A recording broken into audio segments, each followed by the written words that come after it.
அக்காலத்தில் இயேசு முன்பாகவே எருசலேமுக்கு புறப்பட்டு சென்றார். ஒலிவம் என வழங்கப்படும் மலை அருகிலுள்ள பெத்பகு, பெத்சானியா என்ற ஊர்களை அவர் நெருங்கி வந்தபோது 2 சீடர்களை அனுப்பினார். அப்போது அவர் அவர்களிடம், எதிரே இருக்கும் ஊருக்குள் போங்கள்.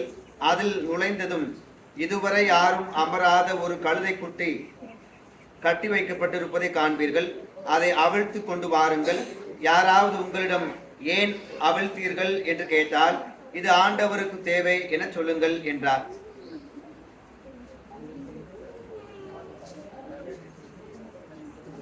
அனுப்பப்பட்டவர்கள் சென்று அவர் தங்களுக்கு சொன்னவாறே இருக்க கண்டார்கள். அவர்கள் அதை அவிழ்த்து கொண்டிருந்த போது கழுதையின் உரிமையாளர்கள், கழுதையை ஏன் அவிழ்க்கிறீர்கள் என்று அவர்களிடம் கேட்டார்கள். அதற்கு அவர்கள், இது ஆண்டவருக்கு தேவை என்றார்கள். பின்பு அதை இயேசுவிடம் ஓட்டி வந்தார்கள். அக்கழுதையின் மேல் தங்கள் மேலுடைகளை போட்டு இயேசுவை அதன் மேல் ஏறச் செய்தார்கள். அவர் போய்க் கொண்டிருந்த போது அவர்கள் தங்கள் மேலுடைகளில் வழிகள் விரித்துக் கொண்டே சென்றார்கள். இயேசு ஒலிவு மலை சரிவை நெருங்கினார். அப்போது திரண்டிருந்த சீடர் அனைவரும் தாங்கள் கண்ட அனைத்தையும் வல்ல செயல்களாகவும் உரத்த குரலில் மகிழ்ச்சியோடு கடவுளை புகழத் தொடங்கினர். ஆண்டவர் பெயரால் அரசராய் வருகிறார், ஆசி பெற்றவர், விண்ணகத்தில் அமைதியும் மாட்சியும் உண்டாகுக என்றனர். அப்போது கூட்டத்தில் இருந்த பரிசேயர்களுள் சிலர் அவரை நோக்கி, போதகரே, உம் சீடர்களை கடிந்து கொள்ளும் என்றனர்.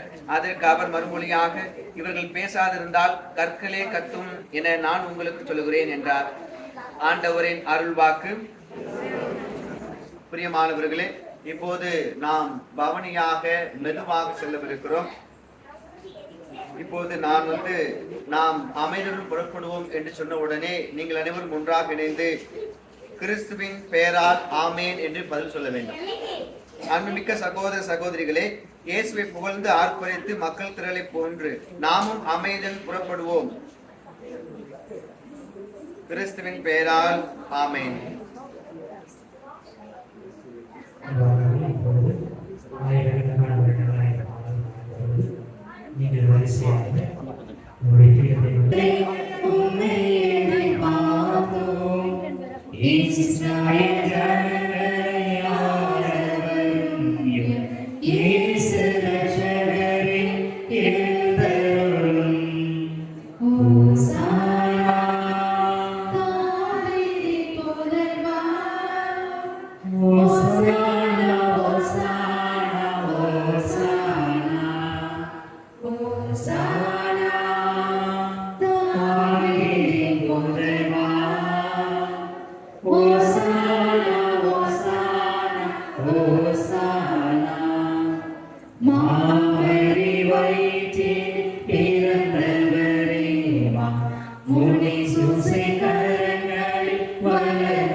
ஆண்டவர் போகிற நகரத்தில் மூளைகையிலே விரைய சிறுவர் குழாம் எழுதலை அறிவித்தவராய் உருத்து மடல்களை ஏந்தி நின்று உன்னதங்களிலே ஓசானா என்று மகிழ்வுடன் ஆர்ப்பரித்தார்.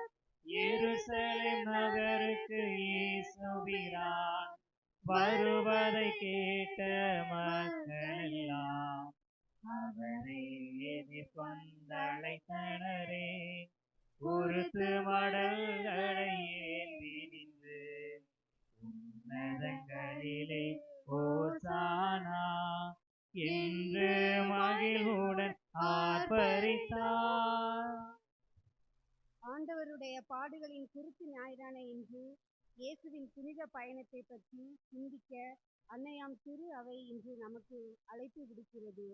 உலகிற்கு வந்த இயேசு தனிமையில் இருப்போருக்கு நண்பராக, கைவிடப்பட்டவர்களை கைவிடாது காப்பாராக, துன்பங்களை போக்கும் தூயவராக, இறைச்சட்டத்திற்கு பணிந்தவராக வாழ்ந்தார். தம்முடைய வாழ்வில் சந்தித்த அனைவரும் நன்மைகளை மட்டுமே செய்தார். நம் அனைவரையும் மீட்பதற்காக சிலுவையில் தமது விலை மதிக்க முடியாத உயிரையும் கொடுக்க முன்வந்தார். அவரை பார்த்து ஓசன்னா என்று முதலில் ஆர்ப்பரித்த மக்கள் பின்னர் ஒழிக என்று கூச்சலிட்டனர். அவரது அருள் செயல்களைக் கண்டு புகழ்ந்தவர்கள் பின்னர் இவனை சிலுவையில் அறையும் என்று கத்துகின்றனர். வாழ்த்தொழிகளையும் ஏளன பேச்சுகளையும் இயேசு கடவுளின் துணையோடு கடந்து விடுகிறார். இறுதி வரை தம்முடைய தந்தையின் விருப்பத்தையே அப்படியே நிறைவேற்றுகின்றார். நமது வாழ்க்கை பயணத்தில் புகழ்ச்சிகளால் புல்லரித்து போகாமலும் இகழ்ச்சிகளால் மனம் தளர்ச்சி அடையாமலும் இறுதி வரை இறைவனை பற்றி கொண்டு வாழ்வோம். நமக்காக பாடுகளை ஏற்றுக்கொண்ட இயேசுவின் மீது நம் கண்களை பதிய வைப்போம்.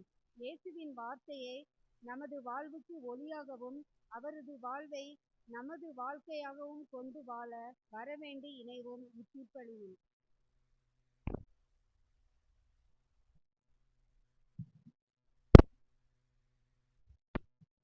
ஜெபிப்போமா.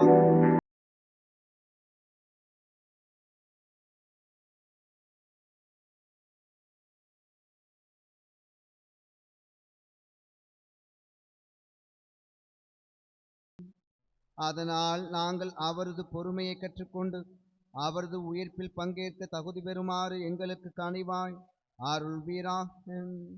உம்மோடு தூயாவியாரின் ஒன்றிப்பில் இறைவனாம் என்றென்றும் வாழ்ந்து ஆட்சி செய்கின்ற அவர் வழியாக உம்மை மன்றாடுகின்றோம்.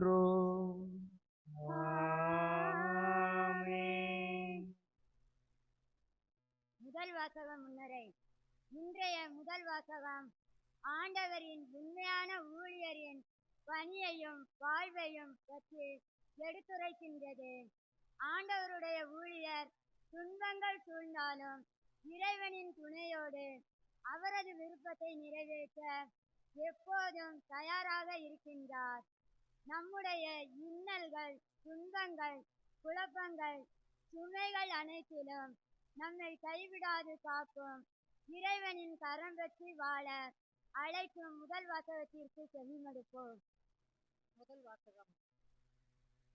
நிந்தனை செய்வோருக்கு என் முகத்தை மறைக்கவில்லை, விழிநிலையை நான் அடைவதில்லை என்று அறிவேன்.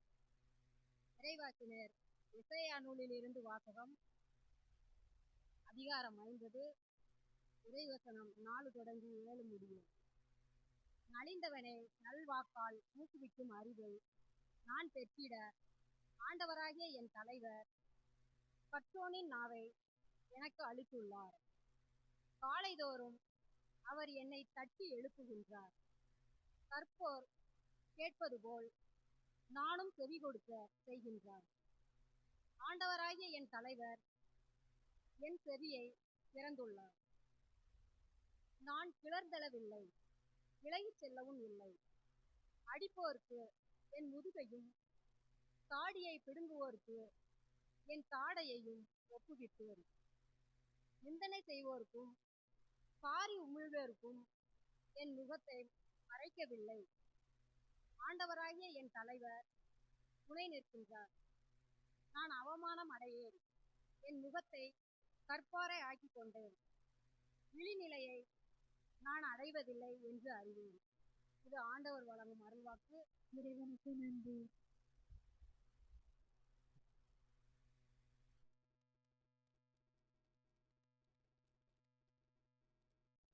பதிலுரை பாடல் திருப்பாடல் 22.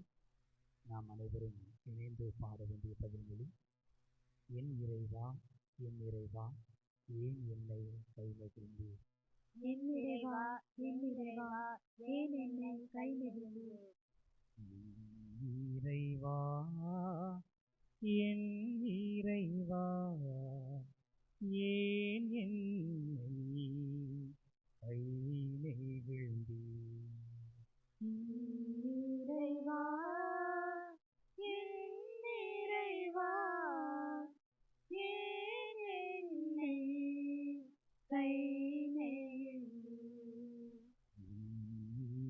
இறைவா என் இறைவா ஏன் என்னை கை நெகிழ்ந்தீர்? இறைவா என் இறைவா ஏன் என்னை கை நெகிழ்ந்தீர்? என்னை பார்ப்போர் எல்லாரும் என்னை ஏளனம் செய்கின்றனர். உதட்டை பிதுக்கி தலையை அசைக்கின்றனர். ஆண்டவர் மீது நம்பிக்கை வைத்தானே அவர் மீட்கட்டும். இறைவா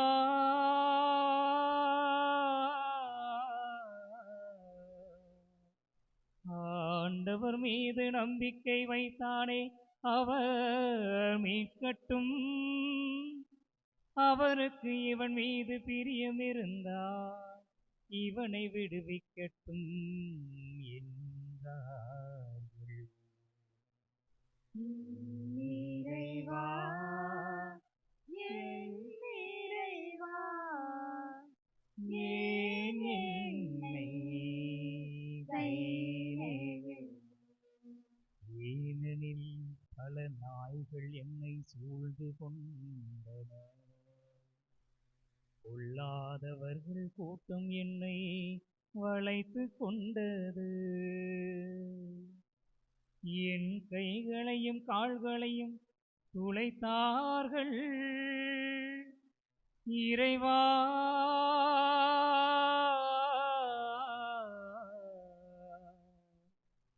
என் கைகளையும் கால்களையும் துளைத்தார்கள். என் எலும்புகளை எல்லாம் நான் எண்ணிவிட முடியும். அவர்களோ என்னை பார்க்கிறார்கள், பார்த்து அக்களிக்கிறார்கள். இறைவா என் இறைவா ஏன் என்னை கை என் ஆடைகளை தங்களுக்குள் பகிர்ந்து கொள்கிறார்கள். என் உடை மீது சீட்டு போடுகிறார்கள். ஆனால் நீரோ ஆண்டவரை என்னை விட்டு தொலையில் போய்விடாதேயும். இறைவா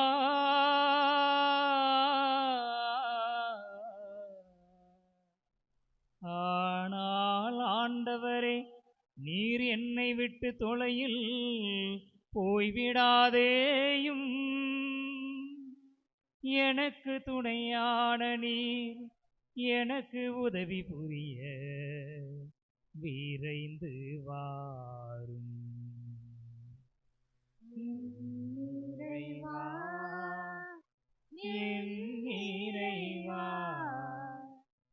ஏன் என்னை கை நெகிழ்ந்தீர்? என் இறைவா என் இறைவா ஏன் என்னை கை நெகிழ்ந்தீர்?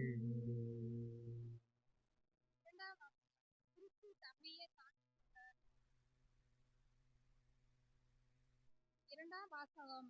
கிறிஸ்து தம்மையே தாழ்த்தி கொண்டார், எனவே கடவுளும் கிறிஸ்துவை உயர்த்தினார். திருத்தூதர் பவுல் பிலிப்பியருக்கு எழுதின திருமுகத்திலிருந்து வாசகம். அதிகாரம் 2, இறைவசனம் 6 முதல் 11 வரை. கடவுள் வடிவில் விளங்கிய கிறிஸ்து கடவுளுக்கு இணையாய் இருக்கும் நிலையை அடைந்து பற்றி கொண்டிருக்க வேண்டியதென்றதாக கருதவில்லை. ஆனால் தம்மையே வெறுமையாக்கி அடிமையின் வடிவை ஏற்றி மனிதருக்கு ஒப்பானார். மனித உருவில் தோன்றி சாவை ஏற்கும் அளவுக்கு, அதுவும் சிலுவை சாவையை ஏற்கும் அளவுக்கு கீழ்ப்படிந்து தம்மையே தாழ்த்தி கொண்டார். எனவே கடவுளும் அவரை மிகவே உயர்த்தி எப்பெயருக்கு மேலான பெயரே அவருக்கு அருளினார். ஆகவே இயேசுவின் பெயருக்கு விண்ணவர், மன்னவர், கீழ்வோகோர் அனைவரும் மண்டியிடுவர். தந்தையாம் கடவுளின் மாட்சிக்காக இயேசு கிறிஸ்து ஆண்டவர் என எல்லா நாவுமே அறிக்கையிடும். இது ஆண்டவர் வழங்கும் அருள் வாக்கு. இறைவனுக்கு நன்றி. கிறிஸ்து தம்மை தாழ்த்தி சாவை ஏற்கும் அளவுக்கு அதுவும் சிலுவை சாவையே ஏற்கும் அளவுக்கு கீழ்ப்படிபவரானார். ஆதலால் தான் கடவுள் அவரை எல்லாருக்கும் மேலாய் உயர்த்தி எப்பெயருக்கும் மேலான பெயரை அவருக்கு அருளினார். புனித லூக்கா எழுதியபடி நம் ஆண்டவராய் இயேசு கிறிஸ்துவின் திருப்பாடுகள். இயேசுவின் சீடர்கள் பாஸ்கா விருந்துக்கு ஏற்பாடு செய்தபின் நேரமானதும் இயேசு திருத்துதரோடு பந்தியில் அமர்ந்தார். அப்போது அவர் அவர்களை நோக்கி, நான் துன்பங்கள் படுமுன் உங்களோடு இந்த பாஸ்கா விருந்தை உண்பதற்கு மிக மிக ஆவலாயிருந்தேன். ஏனெனில் இறையாட்சியில் இது நிறைவேறும் வரை இதை நான் உண்ண மாட்டேன் என்று உங்களுக்கு சொல்கிறேன் என்றார். பின்பு அவர் கிண்ணத்தை எடுத்து கடவுளுக்கு நன்றி செலுத்தி அவர்களிடம், இதை பெற்று உங்களுக்குள்ளே பகிர்ந்து கொள்ளுங்கள். ஏனெனில் இது முதல் இறையாட்சி வரும் வரை திராட்சைப்பழ ரசத்தை குடிப்பதில்லை என நான் உங்களுக்கு சொல்கிறேன் என்றார். பின்பு அவர் அப்பத்தை எடுத்து கடவுளுக்கு நன்றி செலுத்தி அதை பிட்டு அவர்களுக்கு கொடுத்து, இது உங்களுக்காக கொடுக்கப்படும் எனது உடல், இதை என் நினைவாக செய்யுங்கள் என்றார். அப்படியே உணவு அருந்திய பின்பு அவர் கிண்ணத்தை எடுத்து, இந்த கிண்ணம் உங்களுக்காக சிந்தப்படுகிற எனது இரத்தத்தால் நிலைப்படுத்தப்படும் புதிய உடன்படிக்கை. என்னை காட்டிக் கொடுப்பவன் இதோ என்னோடு பந்தியில் அமர்ந்திருக்கிறான். மாண்ட மகன் தமக்கென்று குறிக்கப்பட்டபடியே போகிறார். ஆனால் ஐயோ, அவரை காட்டிக் கொடுக்கிறவனுக்கு கேடு என்றார். அப்பொழுது அவர்கள், நம்மில் இச்செயலை செய்ய போகிறவர் யார் என்று தங்களுக்குள்ளே கேட்க தொடங்கினார்கள். மேலும் தங்களுக்குள்ளே பெரியவராக எண்ணப்பட வேண்டியவர் யார் என்ற விவாதம் அவர்களிடையே எழுந்தது. இயேசு அவர்களிடம், பிற இனத்தவரின் அரசர்கள் மக்களை அடக்கி ஆள்கின்றார்கள். அதிகாரம் காட்டுகின்றவர்கள் நன்மை செய்பவர்கள் என அழைக்கப்படுகின்றார்கள். ஆனால் நீங்கள் அப்படி செய்யலாகாது. உங்களுள் பெரியவர் சிறியவராகவும் ஆட்சி புரிவராகவும் தொண்டு புரிவராகவும் மாற வேண்டும். யார் பெரியவர்? பந்தியில் அமர்ந்திருப்பவரா அல்லது பணிவிடை புரிபவரா? பந்தியில் அமர்ந்திருப்பவர் அல்லவா? நான் உங்கள் நடுவே பணிவிடை புரிபவனாக இருக்கிறேன்.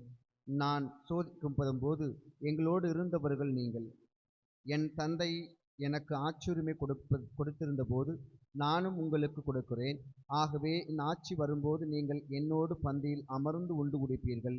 இஸ்ரேலின் பன்னீர் குலத்தவருக்கும் தீர்ப்பு வழங்க அரியணையில் அமர்வீர்கள். சீமோனே, சீமோனே, இதோ கோதுமை போல உங்களை புடைக்க சாத்தான் அனுமதி கேட்டிருக்கிறான். ஆனால் நான் உனது நம்பிக்கை தளராதிருக்க உனக்காக மன்றாடினேன். நீ மனம் திரும்பிய பின் உன் சகோதரர்களை உறுதிப்படுத்து என்றார். அதற்கு பேதுரு, ஆண்டவரே, உம்மோடு சிறையில் இடப்படுவதற்கும் ஏன் சாவதற்கும் நான் ஆயத்தமாயுள்ளேன் என்றார். இயேசு அவரிடம், பேதுருவே, இன்றிரவு என்னை தெரியாது என மும்முறை நீ மறுதலிக்கும் முன் சேவல் கூவாது என உமக்கு சொல்லுகிறேன் என்றார்.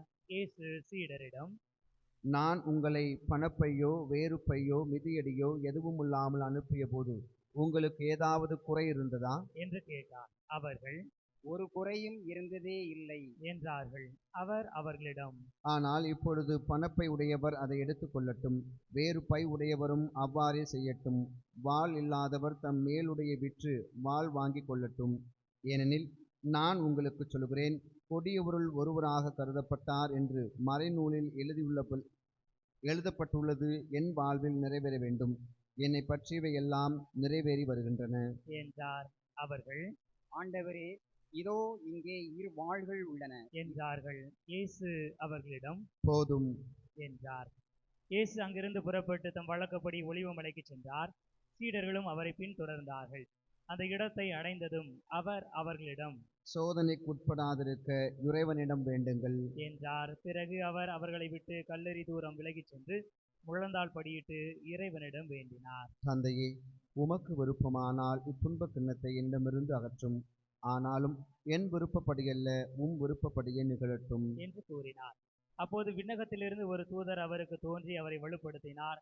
அவரோ மிகுந்த வேதனைக்குள்ளாகவே உருக்கமாய் இறைவனிடம் வேண்டிக் கொண்டிருந்தார். அவரது வியர்வை பெரும் இரத்த துளிகளைப் போல தரையில் விழுந்தது.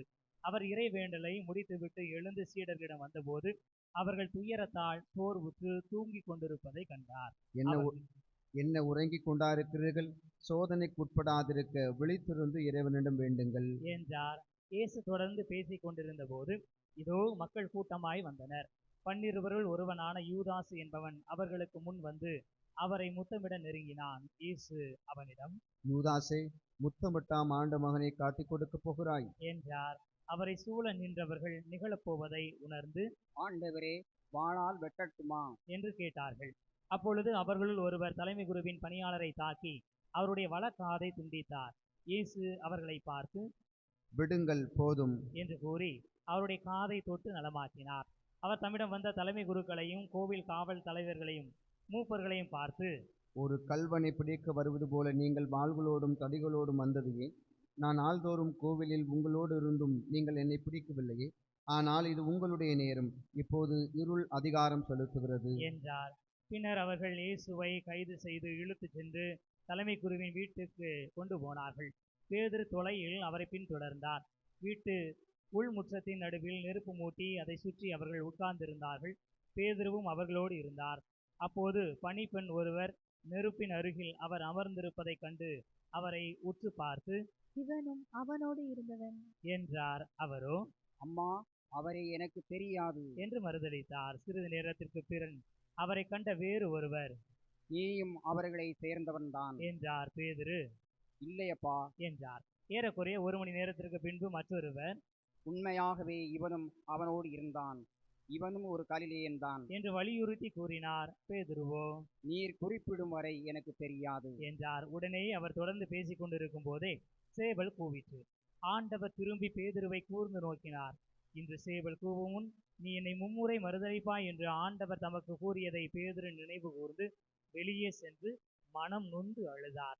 இயேசுவை பிடித்து வைத்திருந்தவர்கள் அவரை ஏளனம் செய்து நைய புடைத்தார்கள்.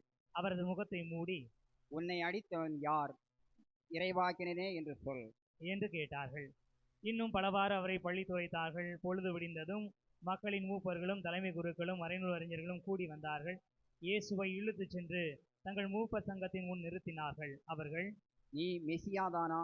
எங்களிடம் சொல் என்று கேட்டார்கள். அவர் அவர்களிடம், நான் உங்களிடம் சொன்னால் நீங்கள் நம்ப மாட்டீர்கள், நான் உங்களிடம் கேட்டாலும் பதில் சொல்ல மாட்டீர்கள். இது முதல் மாண்ட மகன் வல்லவராம் கடவுளின் வலப்புறத்தில் வீற்றிருப்பார் என்றார். அதற்கு அவர்கள் அனைவரும், அப்படியானால் நீ இறைமகனா என்று கேட்டனர். அவரோ, நான் இறைமகன் என நீங்களே சொல்கிறீர்கள் என்று அவர்களுக்கு சொன்னார். அதற்கு அவர்கள், இன்னும் நமக்கு சான்றுகள் தேவையா? இவன் வாயிலிருந்து நாமே கேட்டோமே என்றார்கள். திரண்டிருந்த மக்கள் அனைவரும் எழுந்து இயேசுவை பிலாத்தின் முன் கொண்டு சென்றனர். இவன் நம் மக்கள் சீரழிய காரணமாக இருக்கிறான். சிசாருக்கு கப்பம் கட்டக்கூடாது என்கிறான்.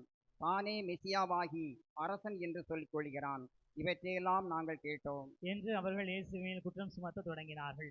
பிலாத்து அவரை நோக்கி, நீ யூதரின் அரசனா என்று கேட்க அவர், அவ்வாறு நீர் சொல்கிறீர் என்று பதில் கூறினார். பிலாத்து தலைமை குருக்களையும் மக்கள் கூட்டத்தையும் பார்த்து, இவனிடம் நான் குற்றம் ஒன்றும் காணவில்லை என்று கூறினான். ஆனால் அவர்கள், இவன் கலிலேயா தொடங்கி யூதயா வரை இவ்விடம் முழுவதிலும் மக்களுக்கு கற்பித்து அவர்களை தூண்டி விடுகிறான் என்று வலியுறுத்தி கூறினார்கள். இதை கேட்ட பிலாத்து, இவன் கலிலேயனா என்று கேட்டார். அவர் ஏரோதுவின் அதிகாரத்திற்கு உட்பட்டவர் என்று அவர் அறிந்து அப்போது எருசலேமில் இருந்த ஏரோதிடம் அவரை அனுப்பினார். இயேசுவை கண்ட ஏரோது மற்றற்ற மகிழ்ச்சி அடைந்தான். ஏனெனில் அவரை குறித்து கேள்விப்பட்டு அவரை காண நெடுங்காலமாய் விருப்பமாயிருந்தான். அவர் அரும் அடையாளம் ஏதாவது செய்வதை காணலாம் என்றும் நெடுங்காலமாய் எதிர்பார்த்திருந்தான். அவன் அவரிடம் பல கேள்விகளை கேட்டான். ஆனால் இயேசு அவனுக்கு பதில் எதுவும் கூறவில்லை. அங்கு நின்ற தலைமை குருக்களும் மறைநூல் அறிஞர்களும் அவர் மேல் மிகுதியான குற்றம் சுமத்தி கொண்டிருந்தார்கள். ஏரோது தன் படைவீரரோடு அவரை இகழ்ந்து ஏளனம் செய்து பளபளப்பான ஆடை அவருக்கு உடுத்தி அவரை பிலாத்திடம் திருப்பி அனுப்பினார். அதுவரை ஒருவருக்கு ஒருவர் பகைவராய் இருந்த ஏரோதுவும் பிலாத்தும் அன்று நண்பர்களாயினர். பிலாத்து தலைமை குருக்களையும் ஆட்சியாளர்களையும் மக்களையும் ஒன்றாக வரவழைத்தான். அவர்களை நோக்கி, மக்கள் சீரழிய காரணமாயிருக்கிறான் என்று இவனை என்னிடம் கொண்டு வந்தீர்களே. இதோ நான் உங்கள் முன்னிலையில் விசாரித்தும் நீங்கள் சுமத்துகிற எந்த குற்றத்தையும் இவனிடத்தில் காணவில்லை. ஏரோதும் குற்றம் எதுவும் காணவில்லை. ஆகவே அவர் இவனை நம்மிடம் திரும்பி அனுப்பியுள்ளார். மரண தண்டனைக்குரிய யாதொன்றையும் இவன் செய்யவில்லை என்பது தெளிவு. எனவே இவனை தண்டித்து விடுதலை செய்வேன் என்றான். விழாவின் போது அவர்களுக்கென ஒரு கைதியை விடுவிக்க வேண்டிய கட்டாயம் அவனுக்கு இருந்தது. திரண்டிருந்த மக்கள் அனைவரும் என்று கத்தினர். பரபா நகரில் நடந்த ஒரு கலகத்தில் ஈடுபட்டு கொலை செய்ததற்காக சிறையிலிடப்பட்டவன். பிலாத்து இயேசுவை விடுதலை செய்ய விரும்பி மீண்டும் அவர்களை கூப்பிட்டு பேசினான். ஆனால் அவர்கள் அறையும் சிலுவையில் அறையும் என்று கத்தினார்கள். மூன்றாம் முறையாக அவன் அவர்களை நோக்கி, இவன் செய்த குற்றம் என்ன? மரண தண்டனைக்குரிய குற்றம் ஒன்றும் இவரிடம் நான் காணவில்லை. எனவே இவனை தண்டித்து விடுதலை செய்வேன் என்றான். அவர்கள் அவரை சிலுவையில் அறைய வேண்டும் என்று உரத்த குரலில் வற்புறுத்தி கேட்டார்கள். அவர்கள் குரலே வென்றது. அவர்கள் கேட்டபடியே பிலாத்து தீர்ப்பளித்தான். கலகத்தில் ஈடுபட்டு கொலை செய்ததற்காக சிறையிலிடப்பட்டிருந்தவனை அவர்கள் கேட்டுக்கொண்டபடியே அவன் விடுதலை செய்தான். இயேசுவை அவர்கள் விருப்பப்படி செய்ய விட்டுவிட்டான்.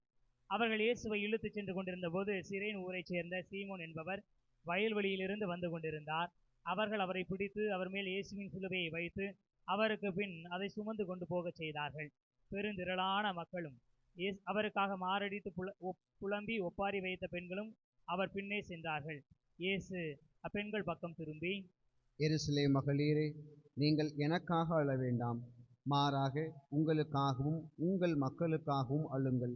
ஏனெனில் இதோ ஒரு காலம் வரும், அப்போது மலடிகள் பேறு பெற்றோர் என்றும் பிள்ளை பெறாதோரும் பால் கொடாதோரும் பேறு பெற்றோர் என்றும் சொல்வார்கள்.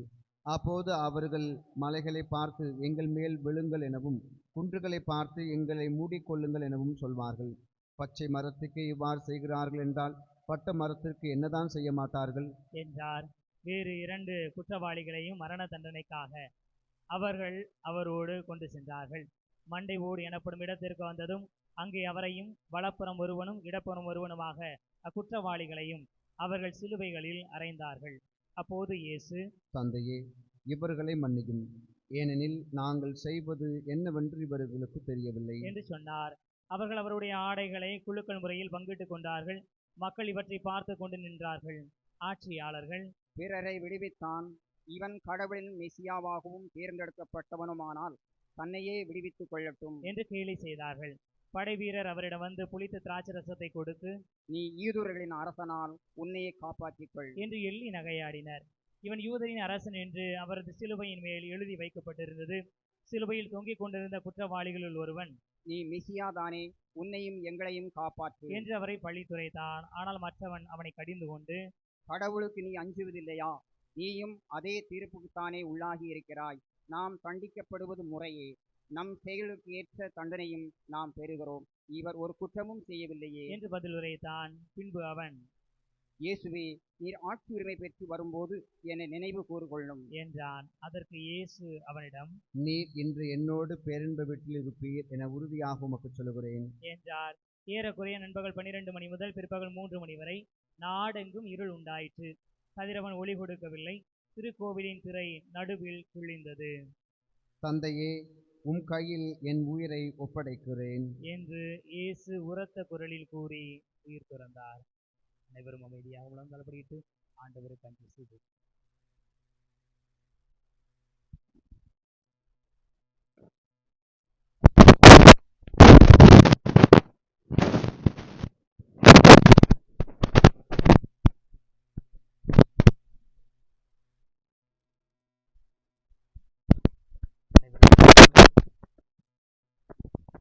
இயேசு இவ்வாறு இறந்ததை கண்ட நூற்றுவ தலைவர், இவர் உண்மையாகவே நேர்மையாளர் என்று கூறி கடவுளை போற்றி புகழ்ந்தார்.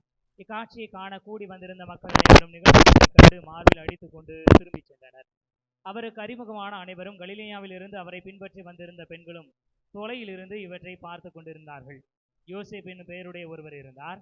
அவர் தலைமைச் சங்க உறுப்பினர், நல்லவர், நேர்மையாளர். தலைமைச் சங்கத்தாரின் திட்டத்துக்கும் செயலுக்கும் இணங்காத அவர் யூதேயாவில் உள்ள அரிமத்தியா ஊரைச் சேர்ந்தவர். இறையாட்சியின் வருகைக்காக காத்திருந்தவர். அவர் பிலாத்திடம் போய் இயேசுவின் உடலை கேட்டார்.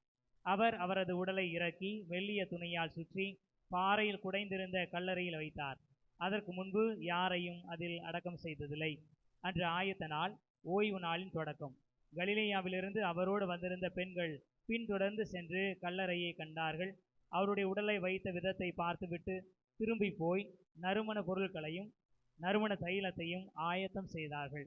கட்டளைப்படி அவர்கள் ஓய்வு நாளில் ஓய்ந்திருந்தார்கள்.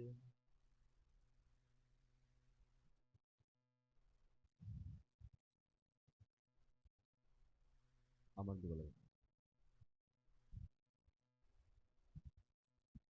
இயேசுவில் பிரியமான சகோதர சகோதரிகளே, உங்களில் பல பேர் மிகுந்த வேலைப்பளுவோடு இருப்பதை பார்த்து நான் மன வருத்தம் அடைகிறேன்.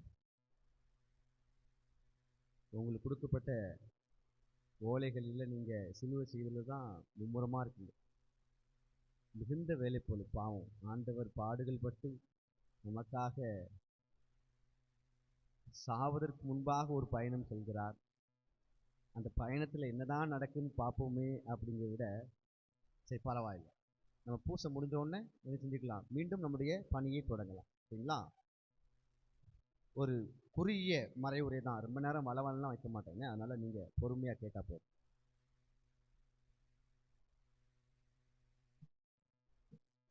இயேசு கிறிஸ்து கழுதையின் மேல் என்ன செய்கிறார்? பவனி செல்கிறார். சுற்றியிருந்த மக்கள் கையில் என்ன வைத்திருந்தார்கள்? ஒலிவ கிளைகளை வைத்திருந்தார்கள். ஒலிவ கிளைகளை வைத்து வாழ்த்து அல்லது பாராட்டு, ஓசானா ஓசானா, கடவுளுக்கு நன்றி என்கிற குரல் ஒலியை எப்போது எழுப்புவார்கள்? வழக்கமா ஒரு மன்னன் தன்னுடைய பகை நாட்டை போரிட்டு வென்று வீழ்த்தி திரும்பும்போது, ஆகா என் நாட்டு மன்னன் பகை நாட்டை வென்று விட்டான் என்கிற மகிழ்ச்சியில் என்ன செய்வார்கள்? ஒலிவ கிளைகளை ஏந்தி கொண்டு ஆர்ப்பரிப்பார்கள். கடவுளுக்கு நன்றி, மன்னனுக்கு வாழ்த்து என்று ஆர்ப்பரிப்பார்கள். ஆனால் இங்கு அப்படியா ஒரு நிகழ்வு நடக்கிறது? இல்லை. அப்படியே மன்னன் பகை நாட்டை வென்று திரும்பி வரும்போது குதிரை மேலே தானே வரணும். ஆனால் இயேசு குதிரை மேலே வரல, கழுதை மேலே வருகிறார். அப்போ இதனுடைய பொருள் என்னவாக இருக்கும்? கழுதை நம்முடைய பழக்கத்தில் கழுதை மேலே ஒரு மனுஷனை ஏற்றி வச்சு கொண்டு போகிறது நல்ல பழக்கமா, அல்லது அது ஒரு அவமானத்தினுடைய சின்னமா? அவமானத்தின் சின்னம். மொட்டை அடித்து கரும்புள்ளி செம்புள்ளி குத்தி கழுது மேலே தூக்கி வச்சு தெரு தெருவா கூட்டு போவாங்க. எதுக்கு? அவமானப்படுத்த. ஒருவேளை இவன் குற்றம் புரிந்திருக்கலாம், தவறிழைத்திருக்கலாம், சமூகத்தின் அல்லது ஒரு பண்பாட்டின் கலாச்சாரத்தின் இறையாண்மையை கெடுத்திருக்கலாம், அல்லது ஒரு ஊரில் இருக்கிற பழக்க வழக்கத்தை அவன் சீர்குலைத்திருக்கலாம், அல்லது ஏற்றுத்தாழ்வு, தூய்மை என்கிற அடிப்படையில், இனபேதம் என்கிற அடிப்படையில் இப்படிப்பட்ட சம்பவங்கள் நம்முடைய தமிழக மண்ணில் நடந்தது உண்டு. இன்னும் நடக்கிறதா? ஆங்காங்கே நடந்து கொண்டுதான் இருக்கிறது. எப்படி ஒருவர் குற்றம் செய்யும் போது அவருக்கு மொட்டையடித்து, அவர் ஆணோ பெண்ணோ மொட்டையடித்து கரும்புள்ளி செம்புள்ளி குத்தி கழுதை மேலே ஏற்றி கொண்டு வருவது வழக்கமாக இருக்கிறது. அதன் அடையாளம் என்ன? அவமானப்படுத்துவது, ஏளனப்படுத்துவது, எள்ளி நகையாடுவது. ஊருக்குள்ள அதுக்கப்புறம் தலை காட்ட முடியுமா? முடியாது. மானம் போன பிறகு எப்படி ஊருக்குள்ள போக முடியும்?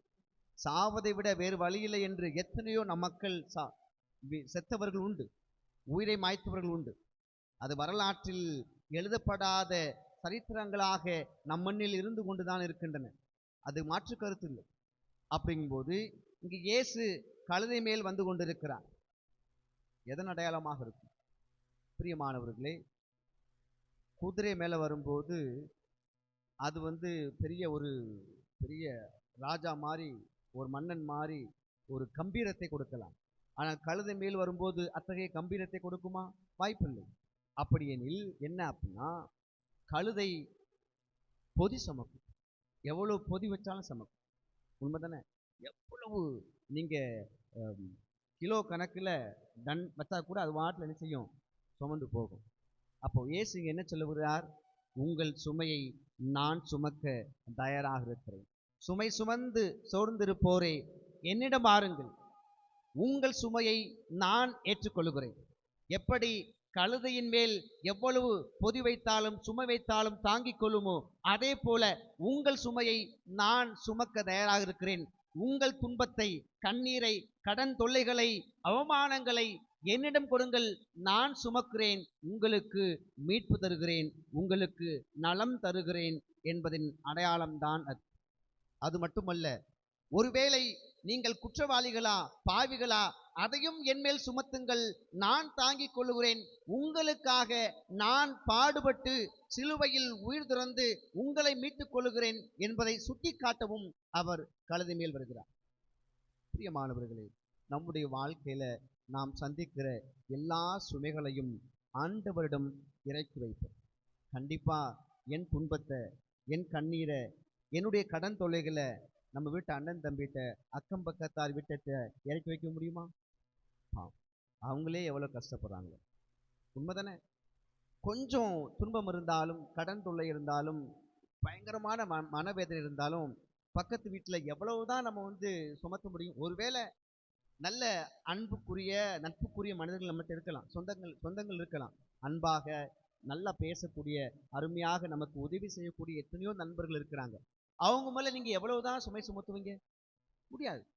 அப்போ இயேசு இன்று அழைப்பு விடுக்கிறார், உங்கள் சுமைகளை என்னிடம் சுமத்துங்கள், உங்கள் காயங்களை, துன்பங்களை, கடன் தொல்லைகளை என்மேல் சுமத்துங்கள், நான் சுமக்க தயாராக இருக்கிறேன். உங்கள் குற்றங்களை, பாவங்களை என்மேல் சுமத்துங்கள், நான் சுமந்து உங்களுக்காக மீட்பளிக்கிறேன் என்று இந்த அடையாளத்தின் மூலமாக நமக்கு சுட்டி காட்டுகிறார். பிரியமானவர்களே, ஆண்டவரிடம் நம்மையே ஒப்படைப்போம், ஆண்டவர் நமக்கு மீட்பருள்வார். எழுந்து நின்று நம்முடைய நம்பிக்கையை அறிக்கையிடுவோம். ஒரே கடவுளை நம்புகிறேன். விண்ணகமும் மண்ணகமும் காண்பவை காணாதவையாகும் படைத்த எல்லாம் வல்ல தந்தை அவரே. கடவுளின் ஒரே மகனாய் உதித்த ஒரே ஆண்டவர் இயேசு கிறிஸ்துவை நம்புகிறேன். இவர் காலங்களுக்கெல்லாம் முன்பே தந்தையிடமிருந்து பிறந்தார். கடவுளினின்று கடவுளாக, ஒளியினின்று ஒளியாக, உண்மை கடவுளினின்று உண்மை கடவுளாக உதித்தார். இவர் தந்தையோடு ஒரே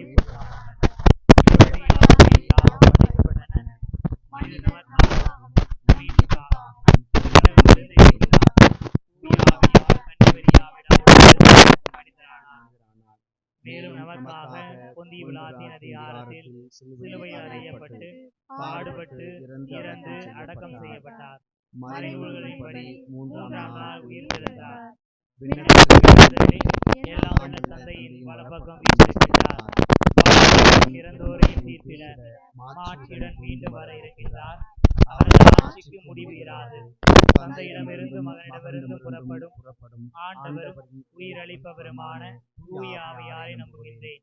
இவர் தந்தையோடும் மகனோடும் ஒன்றாக ஆராதனையும் ஆட்சியும் பெறுகின்றார். இறைவாக்கினர்கள் வாயிலாக பேசியவர் இவரே. ஒரே புனித கத்தோலிக்க திருத்தூதர் வழிவரும் திரு அவையை நம்புகின்றேன். ஒரே திருமுழுக்கை ஏற்றுக்கொள்கின்றேன். இறந்தோரின் உயிர்ப்பையும் வரவிருக்கும் மறு உலக வாழ்வையும் எதிர்பார்க்கின்றேன். ஆமென். என் அன்புக்குரிய சகோதர சகோதரிகளே, நம்முடைய வேண்டல்களையும் தேவைகளையும் ஆண்டவரின் திருக்கரத்தில் ஒப்படைத்து மன்றாடுவோமாக.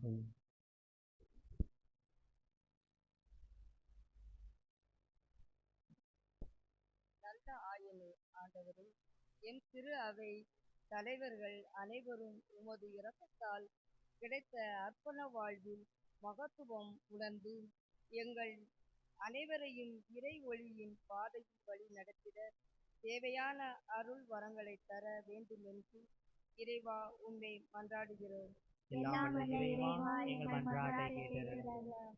பாதுகாக்கும் ஆண்டவரே, புனித வாரத்திற்கு அடியெடுத்து வைக்கும் நாங்கள் அனைவரும் உடன் வாழும் சகோதர சகோதரிகளுடன் நல்லுறவுடன் வாழ தேவையான வரம் தர வேண்டும்.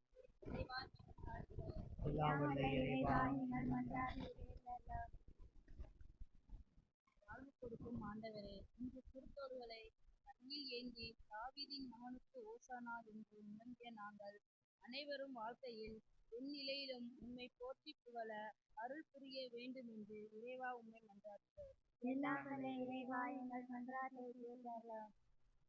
என்னோடு பயணிக்கும் ஆண்டவரே, எங்கள் பங்கில் உள்ள இளைஞர் மற்றும் இளம்பெண்கள் அனைவரும் உண்மை அறிவதில் ஆர்வம் கொண்டு இறைவார்த்தையை ஞானத்தோடு படித்து வாழ வரம் தர வேண்டுமென்று இறைவா மன்றாடுகிறோம். எல்லாம் வல்ல இறைவா, எங்கள் மன்றாட்டை கேட்டருளும். அன்பு தந்தை இறைவா, உம்முடைய திருக்கரத்தில் ஒப்படைத்த இந்த மன்றாட்டுகளோடு இன்னும் சொல் வடிவம் பெறாத எல்லா தேவைகளையும் ஒப்படைத்து மன்றாடுகிறோம்.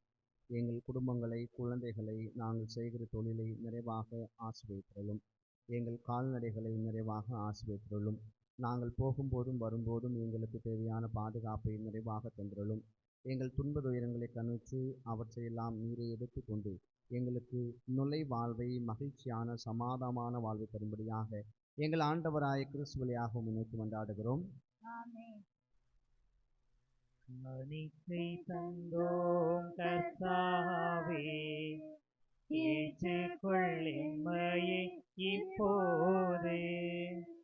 கண்கொண்டு பாரும் கடவுளின் மகனே, காணிக்கை யார் தந்தார் நீதானே. காணிக்கை தந்தோம் கர்த்தாவே, ஏற்றுக்கொள் எம்மையை இப்போதே. நாங்கள் தந்த காணிக்கை எல்லாம் இரட்சகன் கொடுத்தது. மேகம் சிந்தும் நீர்த்துளி எல்லாம் பூமி கொடுத்தது. காலங்கள் மாறும், கோலங்கள் மாறும்.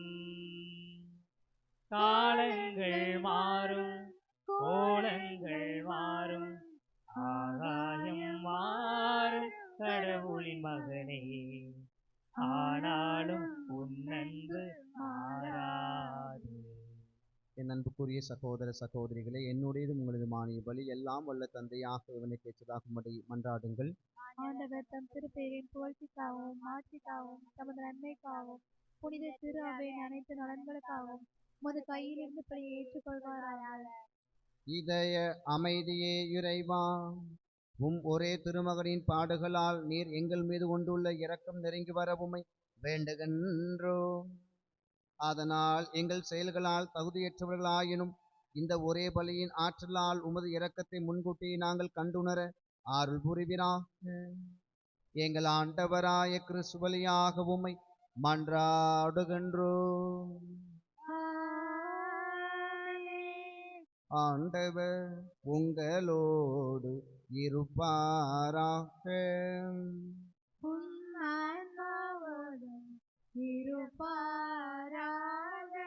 இதயங்களை மேலே எழுப்புங்கள்.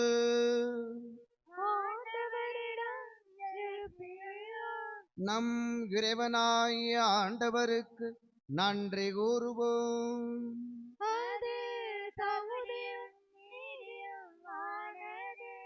ஆண்டவரே, தூயவரான தந்தையே, என்றுமுள்ள எல்லாம் உள்ள இறைவா, எங்கள் ஆண்டவராய கிறிஸ்து வழியாக எந்த நாளும் எந்த இடத்திலும் நாங்கள் உமக்கு நன்றி செலுத்துவது மெய்யாகவே தகுதியும் நீதியுமாகும், எங்கள் கடமையும் மீட்புக்குரிய செயலுமாகும். ஏனெனில் மாசற்ற கிறிஸ்து பாவிகளுக்காக பாடுபடவும் தீயோரின் மீட்புக்காக அநீதியாக தீர்ப்பிடப்படவும் திருவுளமானார். அவரது இறப்பு எங்கள் பாவங்களை போக்கியது, அவரது உயிர்த்தெழுதல் எங்களை உமக்கு ஏற்புடையவர்கள் ஆக்கியது. ஆகவே நாங்கள் வானதூதர் அனைவரோடும் சேர்ந்து உம்மை புகழ்ந்து போற்றி அக்களித்து கொண்டாடி ஆர்ப்பரித்து ஒரே குரலாய் சொல்வதாவது: தூயவர், தூயவர், தூயவர், வான்படைகளின் கடவுளாம் ஆண்டவர். விண்ணகமும் மண்ணகமும் உமது மாட்சியால் நிறைந்துள்ளன. உன்னதங்களிலே ஓசன்னா. ஆண்டவர் பெயரால் வருகிறவர் ஆசி பெற்றவர். உன்னதங்களிலே ஓசன்னா.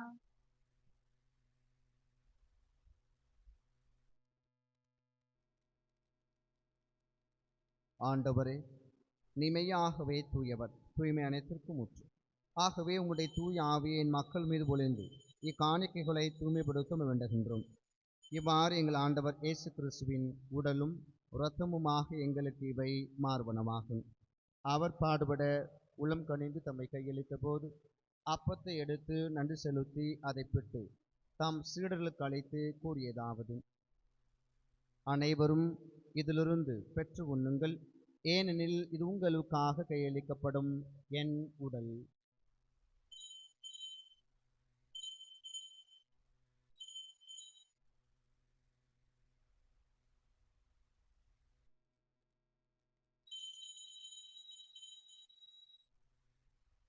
அவ்வண்ணமே இரவு பொருந்தி அருந்திய பின் கிண்ணத்தையும் எடுத்து மீண்டும் உமக்கு நன்றி கூறி தம் சீடர்களுக்கு அழைத்து அவர் கூறியதாவது: அனைவரும் இதிலிருந்து பெற்று பருகுங்கள், ஏனெனில் இது புதிய நிலையான உடன்படிக்கைக்குரிய என் இரத்தத்தின் சின்னம். இது பாவ மன்னிப்பு கண்டு உங்களுக்காகவும் பலருக்காகவும் சிந்தப்படும். இதை என் நினைவாகச் செய்யுங்கள்.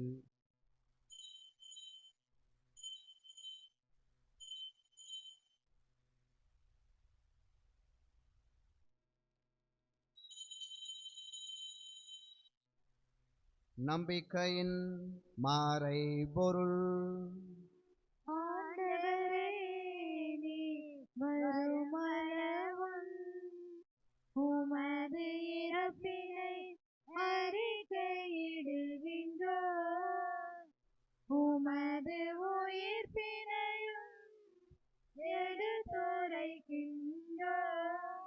ஆகவே ஆண்டவரே, நாங்கள் கிறிஸ்துவின் இறப்பினையும் உயிர்ப்பினையும் நினைவு கூர்ந்து வாழ்வு தரும் அப்பத்தையும் மீட்பளிக்கும் குன்னத்தையும் உமக்கு ஒப்புக் கொடுக்கின்றோம். உம் திருமுன் நின்று உமக்கு ஊழியம் புரிய தகுந்தவர்களை நீங்கள் ஏற்றுக்கொண்டீர். எனவே உமக்கு நன்றி செலுத்துகின்றோம்.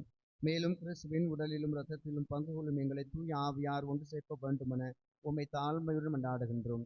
ஆண்டவரே, உலகெங்கும் பரவி இருக்கும் உமது திரு ஆவையை நினைவு கூர்ந்தருளும். எங்கள் திருத்தந்தை பிரான்சிஸ், எங்கள் ஆயர் அந்தோனிசாமி சபரிமுத்து, எல்லா திருநிலையினர் ஆக அனைவரோடும் உமது திரு அவை அன்பில் நிறைவு பெறச் செய்திருளும். மேலும் உயிர்த்தலும் எதிர்நோக்குடன் இறந்து போன எங்கள் சகோதர சகோதரிகளையும்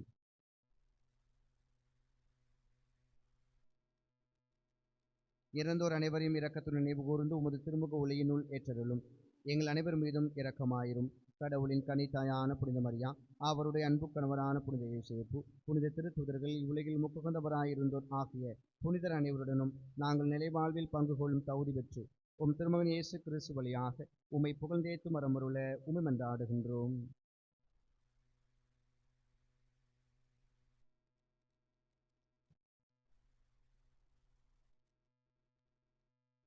இவ்வழியாக இவரோடு இவரில் எல்லாம் வல்ல இறைவனாகிய தந்தையே, தூயாவியாரின் ஒன்றிப்பில் எல்லா புகழும் மாட்சியும் என்றென்றும் உமக்கு உரியதே. ஆமென். ஆமென். ஆமென். மீட்பரின் கட்டளையால் கற்பிக்கப்பட்டு இறைபடியாடுவோம்.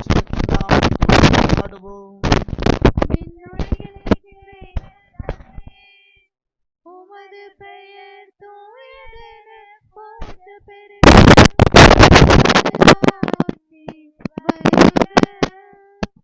உமது திருவுளம் விண்ணுலகில் நிறைவேறுவது போல மண்ணுலகிலும் நிறைவேறுக.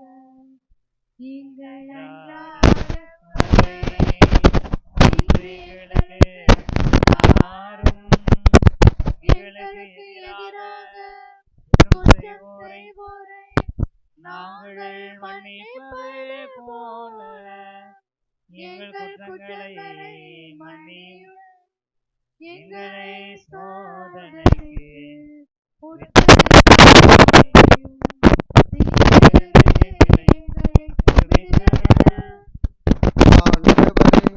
தீமை அனைத்திலிருந்தும் எங்களை விடுவித்து எங்கள் வாழ்நாளில் அமைதியை கனிவுடன் அருளவும் மன்றாடுகின்றோம். உமது இரக்கத்தின் உதவியால் நாங்கள் பாவத்திலிருந்து எப்போதும் விடுதலை பெற்று யாதொரு கலக்கமுமின்றி நலமாயிருப்போமாக. நாங்கள் எதிர்நோக்கியிருக்கும் பேரின்பத்திற்காகவும் எமீப்பராய் இயேசு கிறிஸ்துவின் வருகைக்காகவும் காத்திருக்கின்றோம். ஆற்றியும் வல்லமையும் மாற்றியும் என்றென்றும் உமதே.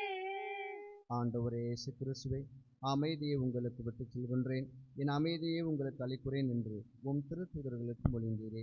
எங்கள் பாவங்களையும் குற்றங்களையும் பாராமல் உமது திரு அவையின் நம்பிக்கையை கண்ணோக்கி உமது திரு உள்ளத்திற்கு ஏற்ப அதற்கு அமைதியும் ஒற்றுமையும் செல்வீராக. என்றென்றும் வாழ்ந்து ஆட்சி செய்கின்றவர் நீரே. ஆமென். ஆண்டவருடைய ஆசி உங்கள் அனைவரோடும் இருப்பதாக. உம் ஆன்மாவோடும் இருப்பதாக. அமைதியை மகிழ்ச்சியுடன் பகிர்ந்து கொள்வோம்.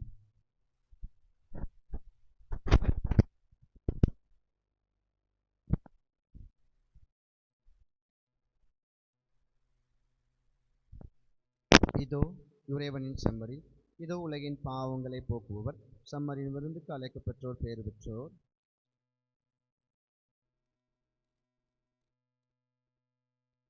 கிறிஸ்துவின் காத்து முடிவில்லா வாழ்வளிக்கிறார்.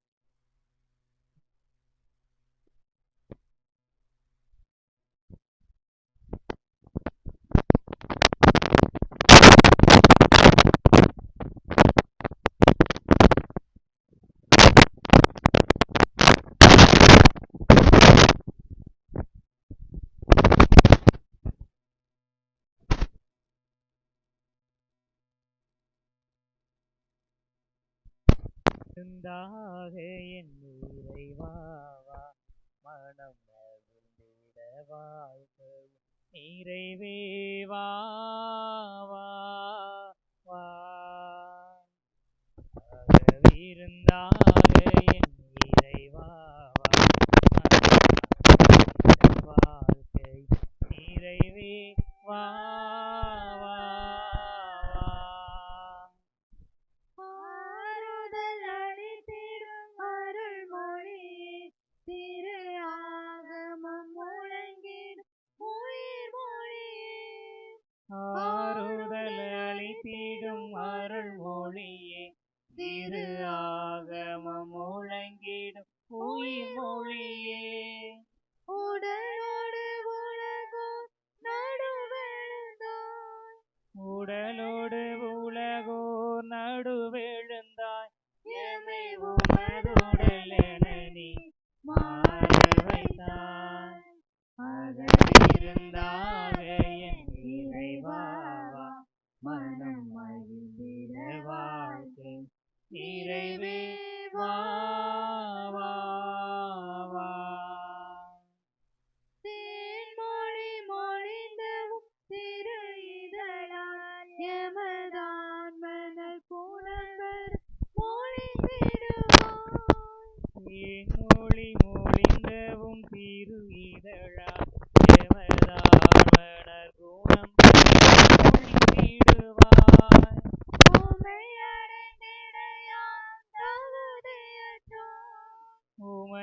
உமையடைந்திடையாம் தகுதியற்றோம், இனி உமதருள் கிடைத்தால் வாழ்ந்திடுவோம். அகவிருந்தாக என் இறைவாவா, மனம் மகிழ்ந்திட வாழ்க்கை நிறைவே வா வா வா. நன்றி கூறி மன்றாடுவோமாக. இதய அமைதியே இறைவா, புனித கொடைகளால் நிறைவு பெற்ற நாங்கள் உம்மை பணிவுடன் வேண்டுகின்றோம்.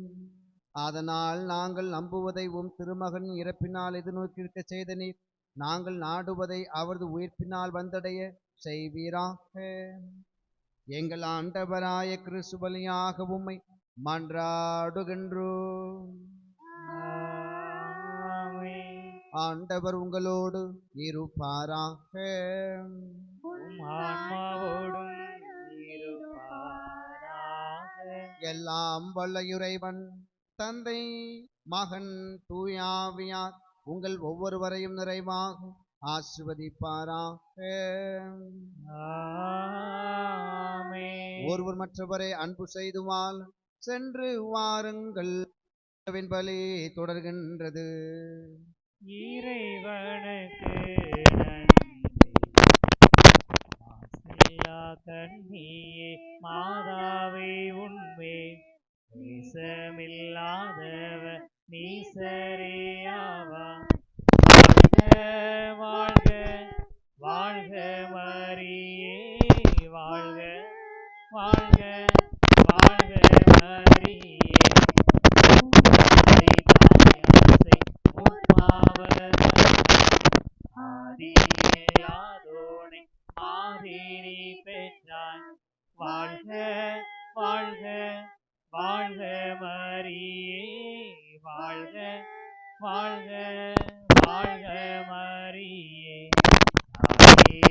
ஞானதா தாவரி சென்றேன் நேசம் வைத்தாழ்வதும் நின் கடனாமே. வாழ்க வாழ்க வாழ்க மரியே வாழ்க